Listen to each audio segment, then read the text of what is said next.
Hi అండి. నేను మీ మమత. నా ఛానల్‌కి మీకు స్వాగతం. రసం ఎలా పెట్టాలో చూద్దామండి. 3 టమోటాలు, చిన్న చింతపండు కడిగి శుభ్రం చేసుకొని, టమోటాలు ఇలా రెండుగా చేసుకొని, క్యాన్ వాటర్ పోసుకొని, ఉప్పు, పసుపు వేసి ఒక 1-2 మినిట్స్ ఉడకబెట్టి పక్కన పెట్టుకోండి.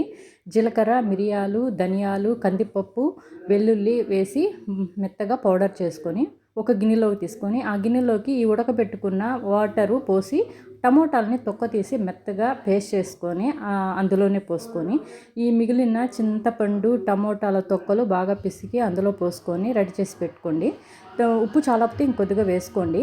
ఆయిల్ వేసి ఆవాలు, జీలకర్ర, ఎండుమిర్చి, కరివేపాకు బాగా వేగిన తర్వాత ఈ రెడీ చేసుకున్న చింతపండు, టమోటా వాటర్ పోసుకొని, ఇందులో ఇంపార్టెంట్ గిల్లి వేయకుండా ఇలా చేతితో నలిపితే రసం చాలా టేస్ట్ వస్తాయండి.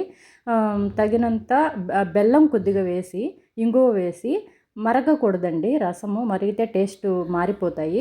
ఇలా నురుగు వచ్చేంత వరకు దగ్గరుండి చూసి ఆపుకోవాలి. ఈ రసం చాలా అంటే చాలా బాగుంటాయి. మా ఇంట్లో అందరికీ, నా ఫ్రెండ్స్ నా చేతితో తిన్నా ఎవరు బాగాలేవని చెప్పిందే లేదు.